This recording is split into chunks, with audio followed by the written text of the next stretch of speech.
Hello students, आज का हमारा टॉपिक है गॉस लॉ।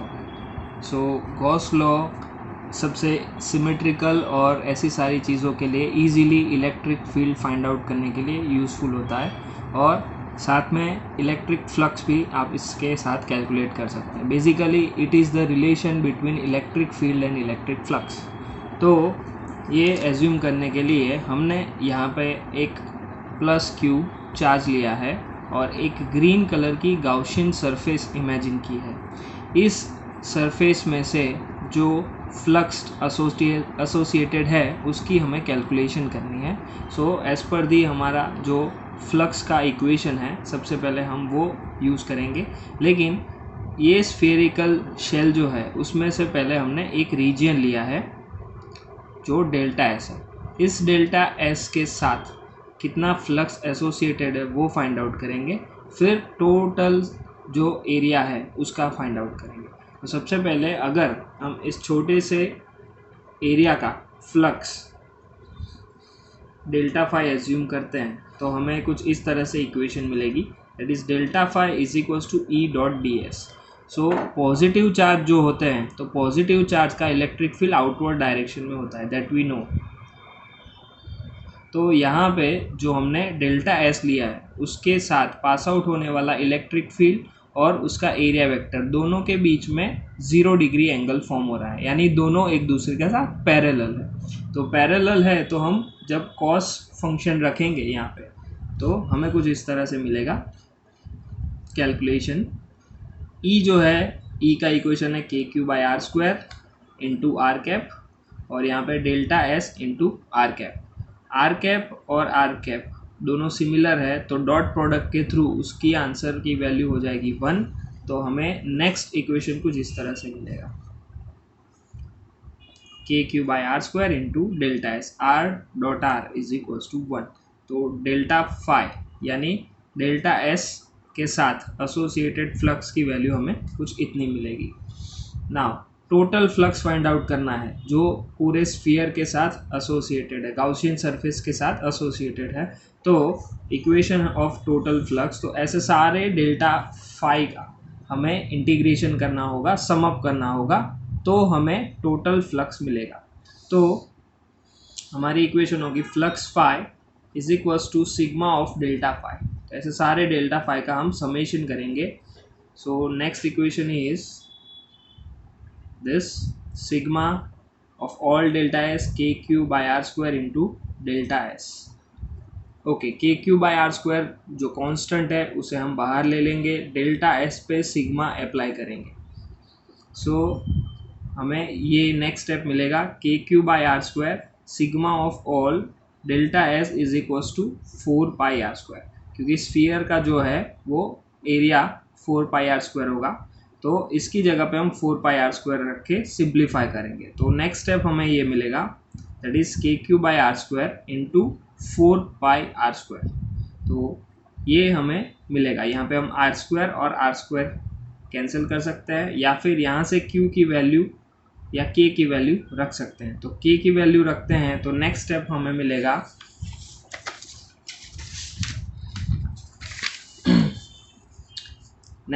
मिलेगा ये K Q by R square into 4 pi R square और हमने बाद में 4 पाई की वैल्यू रखी, के की वैल्यू रखी 1/4 पाई एप्सिलॉन 0।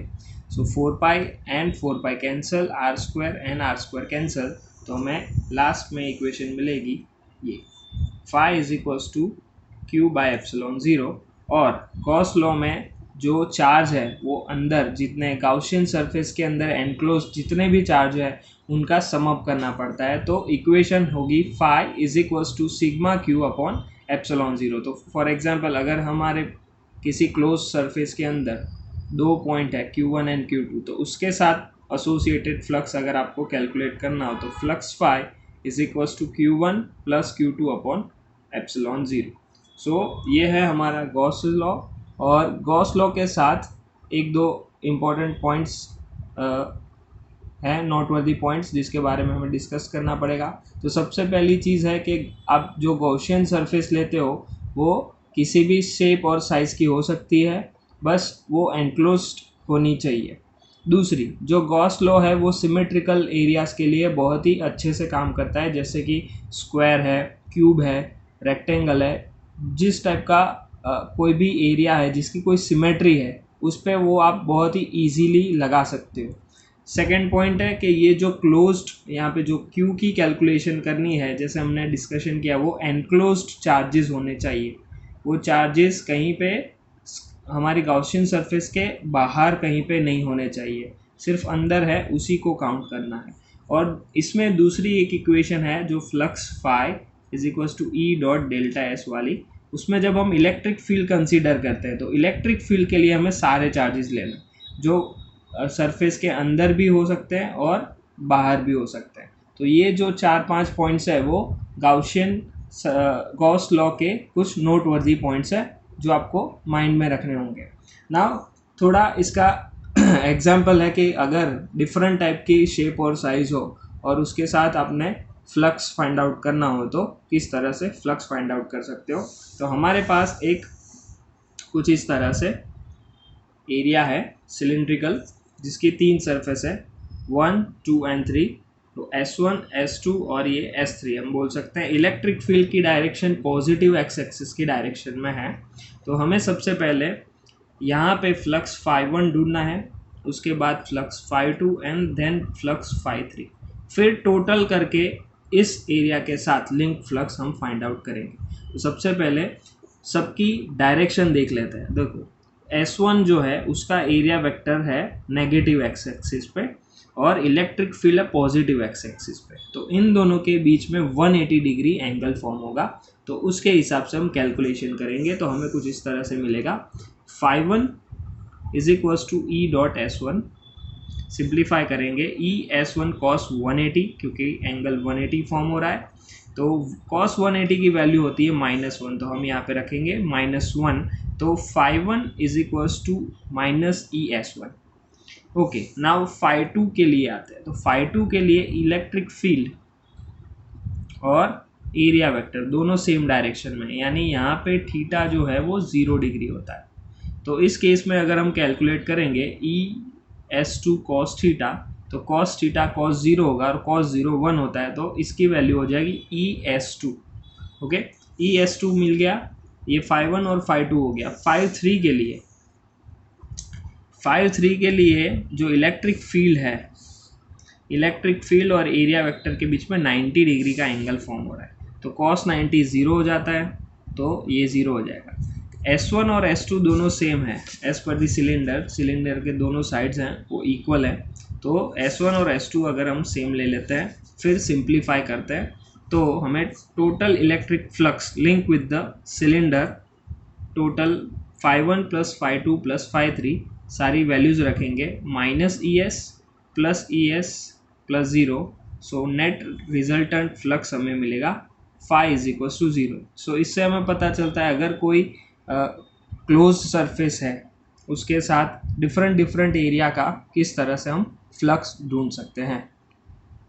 हेलो स्टूडेंट्स, आज के लेक्चर में हम डिस्कशन करेंगे एप्लीकेशंस ऑफ गॉस लॉ। सबसे पहली जो एप्लीकेशन है उसके बारे में डिस्कशन करते हैं, that is field due to an infinitely long straight uniformly charged wire. Okay, एक इन्फाइनेटली लॉन्ग चार्ज वायर है, उसके थ्रू जनरेट होने वाले इलेक्ट्रिक फील्ड की वैल्यू कितनी होगी वो फाइंड आउट करने का हमें इक्वेशन जनरेट करना है। तो सबसे पहले हम एक सिचुएशन लेते हैं। हमारे पास ये जो फिगर ए है, फिगर ए में हमें infinitely long uniform straight wire लिया हुआ है, उसमें O to P का एक रेडियस R लेके हमने एक सर्कुलर फॉर्म किया है। इसको रोटेट करते ही हमें P, P डैश और P डबल डैश जैसे 3 पॉइंट्स हमें मिलते हैं। इस जो इन्फाइनेटली लॉन्ग वायर है उसकी जो चार्ज डेंसिटी है वो लैम्बडा है। अभी जो पॉजिटिवली चार्ज है इसके ऊपर डिस्ट्रीब्यूटेड, उसका इलेक्ट्रिक फील्ड जो है वो रेडियली आउटवर्ड होता है अगर लैम्बडा पॉजिटिव है तो, और अगर लैम्बडा नेगेटिव है तो वो रेडियली इनवर्ड डायरेक्शन में होगा। ओके, तो जब हम रोटेट करते हैं तो इस पॉइंट पे सपोज करते हैं कि जो हमारा केबल है उसमें दो एलिमेंट्स लिए हैं P1 और P2। P1 एलिमेंट से आउटर डायरेक्शन में यहाँ पे फील्ड लग रहा है और P2 की वजह से इस आउटर डायरेक्शन में फील्ड लग रहा है। अगर पॉइंट P पे जो नेट रिजल्टेंट फोर्स या फील्ड जो हमें फाइंड आउट करना है उसके लिए हमें इन दो वेक्टर्स का इलेक्ट्रिक फील्ड वेक्टर्स का एडिशन करना पड़ेगा। और एडिशन करने के बाद पैरेललोग्राम अगर हम फॉर्म करते हैं तो इस पॉइंट पे जो हमारा नेट इलेक्ट्रिक फील्ड है वो रेडियली आउटवर्ड डायरेक्शन में मिलेगा। मतलब कि अगर ये हमारा जो सर्कल है लाइक P डैश यहाँ पे है, ओके, तो P डैश पे रिजल्टेंट वेक्टर जो है वो रेडियली आउटवर्ड डायरेक्शन में मिलेगा। ओके, तो इस तरह से हम किसी भी P point, just P point की बात नहीं है, अगर आप इनफाइनाइटली लॉन्ग केबल के पास किसी भी पॉइंट पे अगर आप इलेक्ट्रिक फील्ड फाइंड आउट करोगे तो वो उस पॉइंट पे रेडियली आउटवर्ड डायरेक्शन में होगा। ओके, तो इसका यूज़ करके हम आगे एक सेकेंड फिगर प्रिपेयर की है जिसमें हमने गाउसियन सरफेस L लेंथ का सिलेंड्रिकल गाउसियन सरफेस इमेजिन किया है और इस गाउसियन सरफेस के थ्रू हम कैलकुलेशन करके इलेक्ट्रिक फील्ड की इक्वेशन फाइंड आउट करेंगे।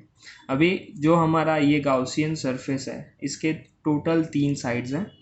एक है ये वाला, that is number 1, this is number 2 जो उसके 2 एंड्स है, और ये है हमारा नंबर 3 जो कि स्फेरिकल है, सिलेंड्रिकल है। जैसे कि ये हमारा मार्कर है वो यहाँ से पूरा सिलेंड्रिकल है, एक टॉप यहाँ पे है और एक कॉर्नर यहाँ पे, जैसे अगर हम इसको क्लोज कर देते हैं तो ओके। सो इस तरह से इसके दो joints, 2 points first and second, और ये थर्ड जो है वो हमारा स्फेरिकल सिलेंड्रिकल शेप। ओके, तो इसका यूज़ करके हम इसके साथ लिंक्ड या फील्ड जो जनरेट हो रहा है वो फाइंड आउट करने के लिए कोशिश करेंगे। तो सबसे पहले हमें कैलकुलेट करना है सबका एरिया वेक्टर कहाँ पे है। ओके, फ्लक्स के लिए हमारी जो इक्वेशन है flux phi E dot delta S. Okay, so E dot delta S या एस का जो इक्वेशन है उसमें हमें सबसे पहले हर एक साइड पे जो हमारा एरिया वेक्टर है वो लेना पड़ेगा। तो एरिया वेक्टर सपोज ये हम फर्स्ट जो हमारा एरिया है उसकी बात कर रहे हैं, तो जो ये सिलेंडर है, सिलेंडर का ये वाले एरिया का जो एरिया वेक्टर है वो इस डायरेक्शन में होगा जो एस वेक्टर है। और हमारा जो पॉजिटिव चार्ज है, पॉजिटिव चार्ज का जो इलेक्ट्रिक फील्ड है वो हमारा परपेंडिकुलर डायरेक्शन में है।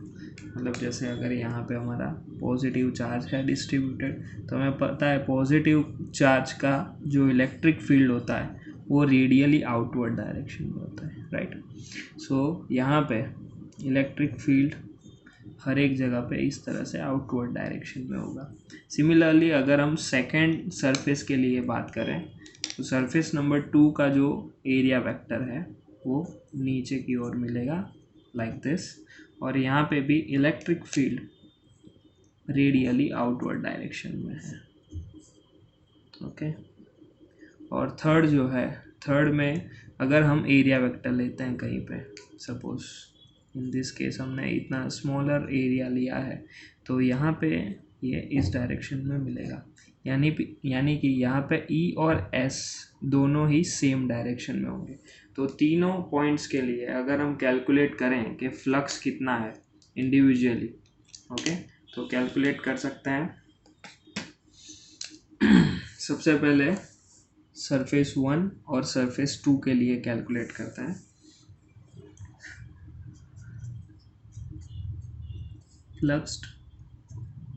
फ्लक्स linked with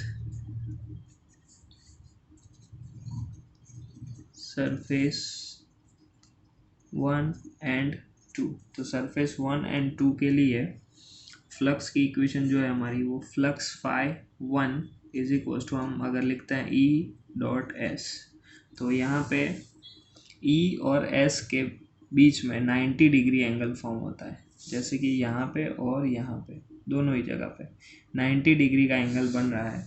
तो जब हम ई एस कॉस थीटा लेंगे तो कॉस 90 रखना पड़ेगा। सो E S cos 90 and cos 90 is equals to 0. So phi 1 is equals to 0, and similarly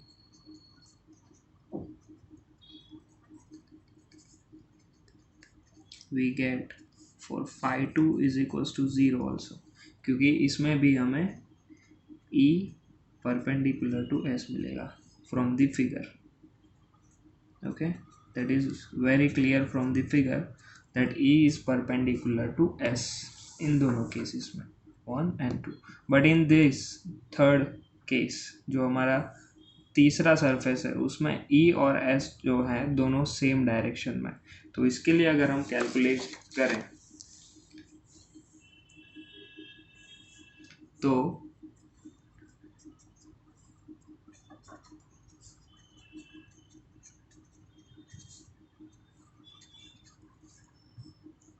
flux के लिए मिलेगा phi 3 is equals to E dot S, और यहाँ पे मिलेगा E S cos theta which is E S cos 0 because E is parallel to S.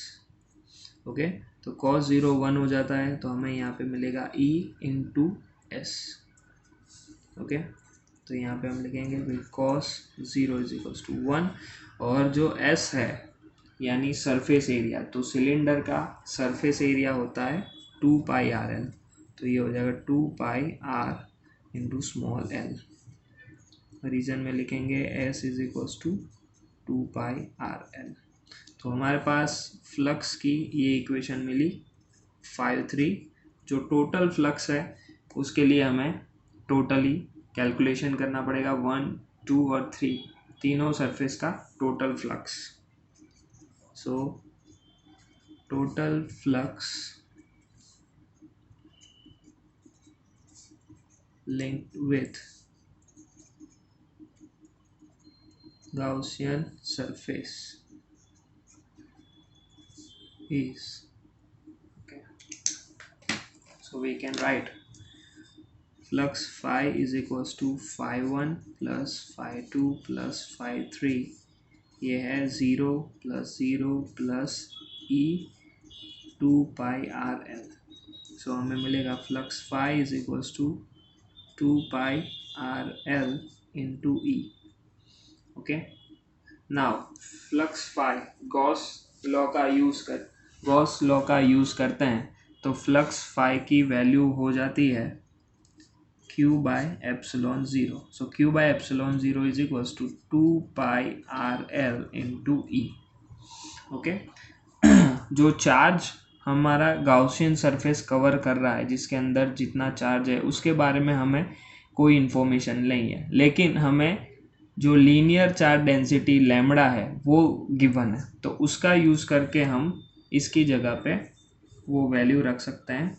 सो यहाँ पे हमें मिलेगा lambda into L upon epsilon 0 is equals to 2 pi R L into E. यहाँ पे रीज़न में लिखेंगे कि lambda is equals to Q by L होता है। सो क्यू को सब्जेक्ट बनाएंगे तो लैम्बडा इंटू एल हो जाएगा, L and L get cancel, हमें मिलेगा lambda epsilon 0 is equals to 2 pi R into E. हमें इलेक्ट्रिक फील्ड चाहिए, तो इलेक्ट्रिक फील्ड को सब्जेक्ट बनाओ। So electric field E is equals to lambda upon 2 pi epsilon 0 into R. So magnitude of electric field की हमें ये equation मिलेगी। ये सिंपल फॉर्म है without any direction. Okay, so दूसरी इक्वेशन देखते हैं जिसमें इसकी वेक्टर या डायरेक्शन वाली इक्वेशन है। तो electric field E in the vector form, that is lambda upon 2 pi epsilon 0 into r and into r cap। तो ये है हमारी equation with vector notation. Okay, अभी ये थोड़ा सा एक्स्ट्रा है for you can say for NEET and JEE the equation, इस इक्वेशन को 2 से मल्टीप्लाई एंड डिवाइड करेंगे। सो हमारे पास इलेक्ट्रिक फील्ड है E इज इक्वल्स टू 2 से मल्टीप्लाई एंड डिवाइड करो, so lambda upon 2 pi epsilon 0 into R cap. Okay, multiply करने के बाद ये 2 2 ज़ा 4 हो जाएगा। सो हम सिंपल वे में लिखते हैं, सो 2 लैम्बडा अपॉन यहाँ पे 4 पाई एप्सिलॉन 0, आर और आर कैप को सेपरेटली रखते हैं, तो यहाँ पे R into R cap. So 1 upon 4 pi epsilon 0 is K, तो हमें यहाँ पे मिलेगा 2 के lambda upon R into R cap. यहाँ पे लिखेंगे reason K is equals to 1 upon 4 pi epsilon 0। So electric field जो इन्फाइनेटली लॉन्ग केबल का है उसका एक और इक्वेशन मिलेगा जो ये वाला है, जिसके थ्रू आप directly electric field find out कर सकते हो अगर हमारे पास लीनियर चार्ज डेंसिटी लैम्बडा और डिस्टेंस दो चीज़ें दी गई हुई है। ओके, इसके ऊपर से एक और इक्वेशन जनरेट हो सकता है, that is we know electric field E is equals to F upon Q। So इसमें से अगर हमें फोर्स चाहिए तो force is equals to Q into E हो सकता है।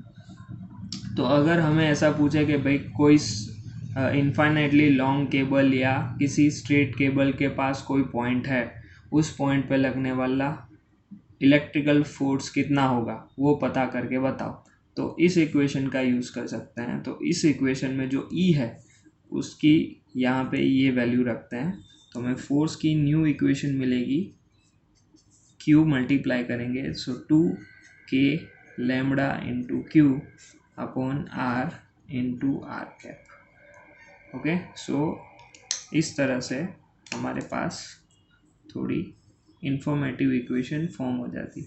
मेक श्योर ये फोर्स वाली जो इक्वेशन है वो सिर्फ और सिर्फ इनफाइनाइटली लॉन्ग केबल या केबल वाले किसी एग्जाम्पल के लिए है, किसी और जगह पे इसका यूज़ मत कीजिए। गॉस लॉ की second application, field due to uniformly charge infinite plane sheet. Okay, हमारे पास यहाँ पे फिगर में एक लॉन्ग इनफाइनाइट प्लेन शीट है जिसके ऊपर चार्ज डिस्ट्रीब्यूटेड है यूनिफॉर्मली। इसके साथ जो इलेक्ट्रिक फील्ड एसोसिएटेड है उसका हमें इक्वेशन फॉर्म करना है। ओके, तो लास्ट जो हमने गॉस की एप्लीकेशन फर्स्ट डिस्कस की थी उसी तरह से यहाँ पे भी हमने एक गाउसियन सरफेस इमेजिन किया हुआ है जो इस शेप में बताया गया है। हमारे पास अभी 1, 2 और टोटल 3 ऐसे एरियाज हैं जिसके लिए हमें पहले फ्लक्स फाइंड आउट करना पड़ेगा और गॉस लॉ की मदद से हम उसका इलेक्ट्रिक फील्ड फाइंड आउट कर सकते हैं। तो फिगर से पहले ये डिसाइड करते हैं कि सरफेस एरिया वेक्टर और इलेक्ट्रिक फील्ड इन दोनों के बीच में किस तरह के एंगल्स हैं ताकि हम इजीली कैलकुलेट कर सकें। सो हमारा जो प्लेन शीट है वो 2 टाइप से डिवाइडेड है, positive x axis and negative x axis. दोनों डिस्टेंस सेम है। यहाँ पे जो इलेक्ट्रिक फील्ड है हमें पता है जो पॉजिटिव चार्ज या नेगेटिव चार्ज होगा, तो पॉजिटिव चार्ज अगर इसके ऊपर डिस्ट्रीब्यूटेड है, ओके, तो उसका इलेक्ट्रिक फील्ड आउटवर्ड डायरेक्शन में होगा, ऑन दी बोथ साइड्स, दोनों ही डायरेक्शन में वो आउटवर्ड डायरेक्शन में होगा। तो यहाँ पे सपोज इलेक्ट्रिक फील्ड जो है वो इस डायरेक्शन में होगा और यहाँ पे अगर इस क्रॉस सेक्शन का अगर हम एरिया वेक्टर ड्रॉ करेंगे तो एरिया वेक्टर जो है वो हमें इसी डायरेक्शन में मिलेगा। सिमिलरली यहाँ पे जो इलेक्ट्रिक फील्ड हमें मिल रहा है, एरिया वेक्टर भी ठीक उसके पैरेलल होगा, दोनों सेम डायरेक्शन में होंगे। इसका मतलब यहाँ पे और यहाँ पे इलेक्ट्रिक फील्ड और एरिया वेक्टर के बीच में जो एंगल फॉर्म हो रहा है वो 0 डिग्री होगा दोनों साइड। नॉर्मली अगर ये इलेक्ट्रिक फील्ड यहाँ पे नहीं होता तो एंगल 180 डिग्री होता, लेकिन इलेक्ट्रिक फील्ड दोनों ही डायरेक्शन में जा रहा है, इसीलिए हमें यहाँ पे भी 0 एंगल मिलेगा, यहाँ पे भी 0 एंगल मिलेगा। Please note that. और यहाँ पे जो क्रॉस सेक्शन है, सपोज हम यहाँ पे एक रैंडम सरफेस ले रहे हैं और यहाँ पे इलेक्ट्रिक फील्ड इस डायरेक्शन में और इसका एरिया वेक्टर हमें इस डायरेक्शन में मिलेगा। तो यहाँ पे इलेक्ट्रिक फील्ड और एरिया वेक्टर के बीच में 90 डिग्री का एंगल फॉर्म होगा। ओके, तो इस गाउसियन सरफेस के साथ लिंक्ड जो टोटल फ्लक्स है वो हम कैलकुलेट करेंगे। तो उसके लिए हम phi1, phi2 और phi3 तीनों कैलकुलेट करेंगे। So flux link with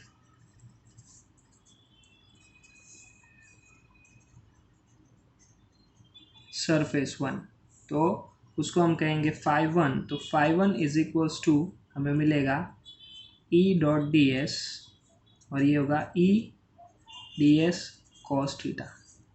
okay, so E D S में दोनों में एंगल है 0 डिग्री, तो ये मिलेगा E D S cos 0। Cos 0 1 होगा और ds यानी इस स्मॉलर एलिमेंट का अगर हम टोटल एरिया फाइंड आउट करेंगे तो ये हमें a मिलेगा। तो हम यहाँ पे दोनों चीज़ें मेंशन करेंगे, that is cos 0 is equals to 1 and total area integration ds जो होता है वो capital A, total cross sectional area हो जाएगा। सिमिलरली phi2 के लिए भी हमें सेम रिजल्ट मिलेगा क्योंकि दोनों में एंगल क्या मिल रहा है 0। सो आप ऐसे लिख सकते हो, similarly phi2 is equals to EA। Okay, and phi3 की कैलकुलेशन इस सेक्शन के लिए हम करेंगे flux linked with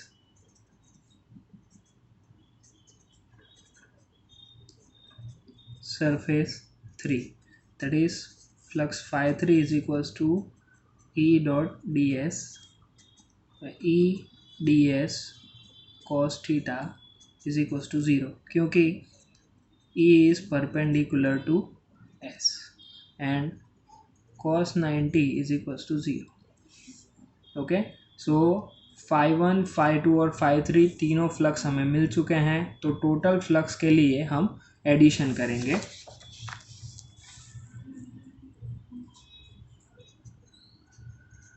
so total flux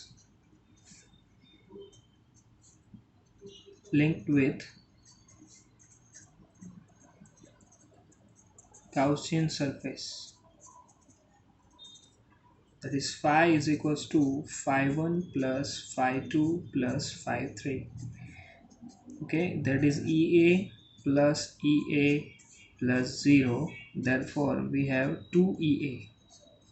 okay, flux phi की जगह पे हम रख सकते हैं Q by epsilon 0 from Gauss law, तो यहाँ पे मिलेगा 2EA, नोट करना मत भूलो। सो यहाँ पे हम लिखेंगे phi is equals to Q by epsilon 0 और you can just write according to Gauss law. Okay, so sigma की जो Q है, Q की वैल्यू हमारे पास नहीं है, तो हमें इनफाइनाइट प्लेन दिया है, तो प्लेन के लिए हम सरफेस चार्ज डेंसिटी का यूज़ कर सकते हैं। तो Q की जगह पे हम क्या यूज़ करेंगे, charge density of plane। so we can use sigma, so sigma is equals to Q upon A, therefore Q is equals to sigma into A। using this value of Q into this equation we get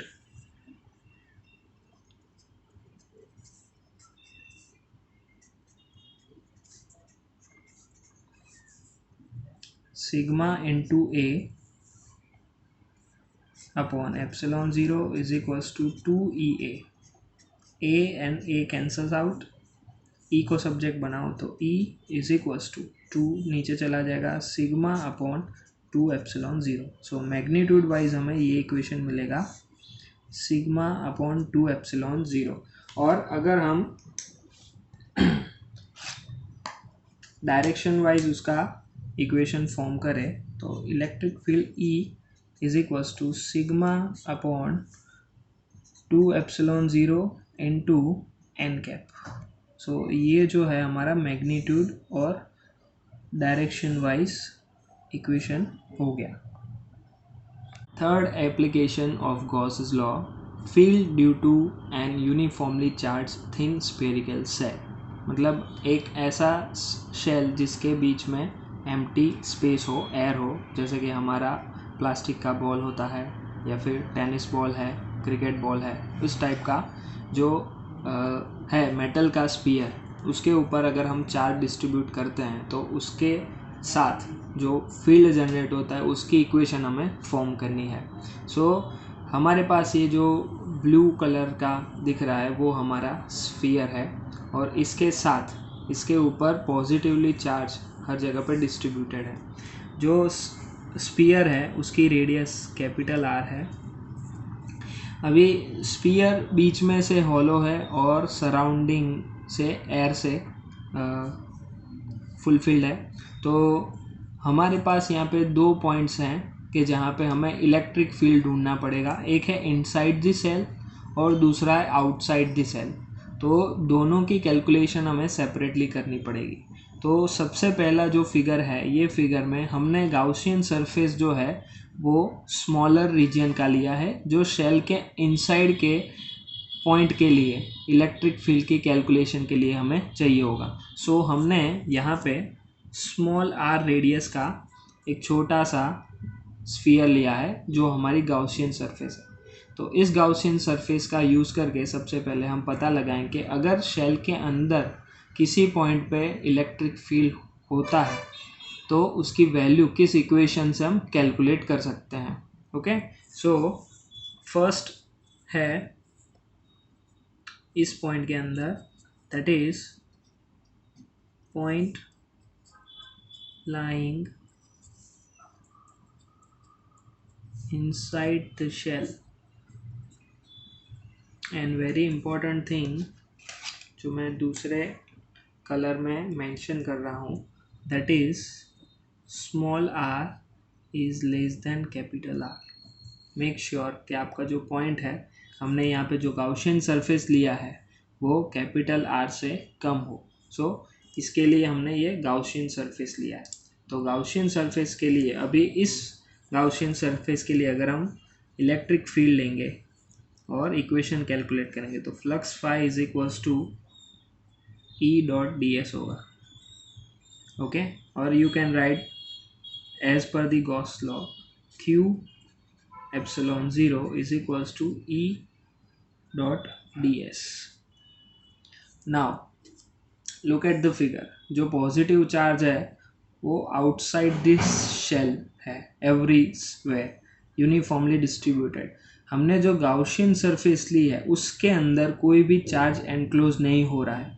Gauss law में हमने clearly बताया है कि जो Gaussian surface है उसके अंदर जितना चार्ज एनक्लोज होता है वो हम यहाँ पे रखते हैं।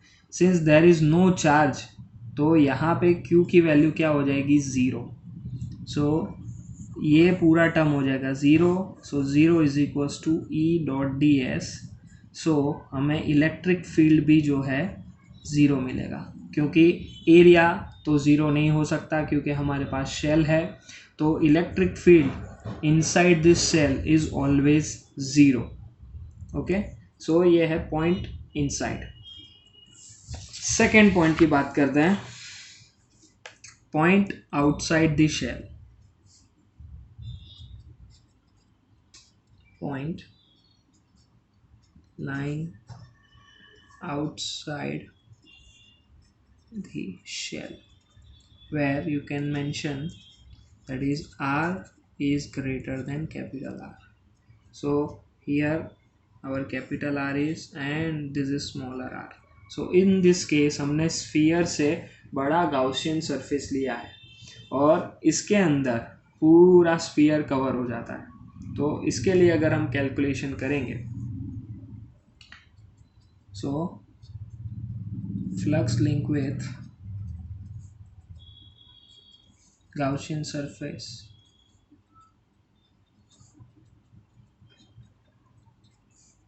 So flux phi is equals to E dot ds. Total find out करेंगे तो हमें यहाँ पे मिलेगा flux phi is equals to E and the total area of the Gaussian surface. तो गाउशियन सरफेस का जो एरिया होगा वो होगा 4πr². ओके, सो क्यू फाई की जगह पे हम रखेंगे Q/ε0 is equals to E into 4πr². Okay, this is from Gauss law. Okay, now 4πr² को यहाँ पे ले जाएंगे, ई को सब्जेक्ट बनाएंगे. So E is equals to, यहाँ पे हमें मिलेगा 1/4πε0. I am rearranging the term and Q/r². So ये जो है हमारा simple nothing but the electric field का इक्वेशन है, that is E is equals to KQ/r². So इससे हम पॉइंट के जो हमारा स्फीयर है, शेल है, स्फेरिकल शेल के आउटसाइड किसी भी पॉइंट पे अगर हमें इलेक्ट्रिक फील्ड फाइंड आउट करना है तो हमारी सिंपल इलेक्ट्रिक फील्ड की इक्वेशन से ही फाइंड आउट कर सकते हैं. ओके, नाउ ये जो ग्राफिकल रिप्रेजेंटेशन हमें इसका करना है पॉइंट इनसाइड एंड आउटसाइड के लिए, तो वो मैं बता रहा हूँ आपको पॉइंट वाइज कि किस तरह से उसका ग्राफ प्लॉट कर सकते हो. तो यहाँ पे मैं उसका ग्राफ प्लॉट कर रहा हूँ. हमारे पास ये है इलेक्ट्रिक फील्ड और यहाँ पे है हमारा distance. Basically distance versus electric field का ये हमारा ग्राफ है, that is electric field and distance. So centre पे हमने पॉइंट इनसाइड देखा, तो पॉइंट इनसाइड के लिए इलेक्ट्रिक फील्ड 0 होगा. जैसे हम सेंटर से स्टार्ट करते हैं 0 0 0, सरफेस पे आएंगे तो सरफेस पे हमें कुछ फील्ड मिलेगा और उसके बाद वो फील्ड आगे मिलता जाएगा. लेकिन सरफेस तक हम जब जाते हैं तब तक इलेक्ट्रिक फील्ड जो है वो 0 रहेगा, जैसे कि हमने कैलकुलेट किया. तो यहाँ पे अगर हम ओरिजिन से स्टार्ट करते हैं तो अप टू सर्टेन पॉइंट जो इलेक्ट्रिक फील्ड है वो कैसा रहेगा, 0. E is equals to 0. फिर अचानक से 0 से एक फाइनाइट वैल्यू पे पहुंच जाएगा जो कि सरफेस पे चार्ज के थ्रू स्टार्ट होती है. तो उसके थ्रू हमें सीधी एक फाइनाइट वैल्यू मिल जाएगी और ये पॉसिबल होगा जब स्मॉल गाउशियन रेडियस और स्फीयरिकल शेल की रेडियस इक्वल हो जाती है. तो वहाँ पे आपको मैक्सिमम फील्ड मिलेगा. तो यहाँ पे हमें E मैक्स मिलेगा. ओके, और पॉइंट आउटसाइड द शेल के लिए हमने कैलकुलेट किया कि इलेक्ट्रिक फील्ड है वो 1/r² के फॉर्म में डिक्रीज होता है. तो यहाँ पे आउटसाइड द शेल के लिए ये वैल्यू जैसे जैसे डिस्टेंस इंक्रीज होता जाएगा वैसे वैसे वो डिक्रीज होता जाएगा field. So this is E is directly proportional to 1/r². So spherical shell के लिए इलेक्ट्रिक फील्ड वर्सेस R का जो ग्राफ है वो ऐसा होगा. Okay students, Coulomb's law using Gauss law. Okay, Gauss law के थ्रू अगर हमें कूलम्ब्स लॉ जनरेट करना है, उसका इक्वेशन जनरेट करना है तो किस तरह से करेंगे. सबसे पहले गॉस लॉ की इक्वेशन जो हमें पता है that is phi is equals to E dot ds and Q/ε0 phi की value that is E dot ds we can write. So यहाँ पे मेंशन कर देते हैं कि phi is equals to Q/ε0 जो कि गॉस लॉ है और कैलकुलेशन करना है.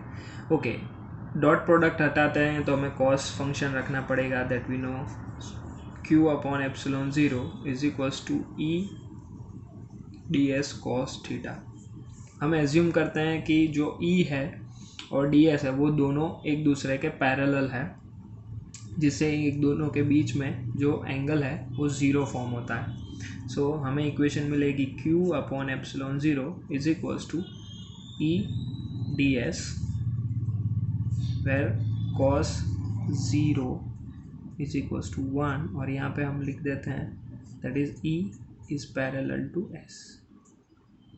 Okay, so E D S मिलेगा। डी एस का जो टोटल है वो हम एरिया लेते हैं किसी स्फेरिकल शेल का, तो हमें मिल जाएगा Q upon epsilon zero is equals to E into 4πr²। Okay, इसमें से इलेक्ट्रिक फील्ड को सब्जेक्ट बनाएंगे तो हमें मिलेगा Q upon epsilon zero, sorry E की जगह पे F अपॉन Q रख देते हैं, F upon Q zero into 4πr², because E is equals to F upon Q0। Okay, so now F को सब्जेक्ट बनाते हैं, so F is equals to Q naught, ये नीचे आ जाएगा 4πε0r², so 1 upon 4πε0 is K, so F is equals to K Q0 upon r², therefore you can write that is K is equals to 1 upon 4πε0। so F is equals to K Q0 upon r² is the Coulomb's law, which can be derived from the Gauss's law. Reverse is also possible, you can use Coulomb's law to derive Gauss law, entirely reverse method.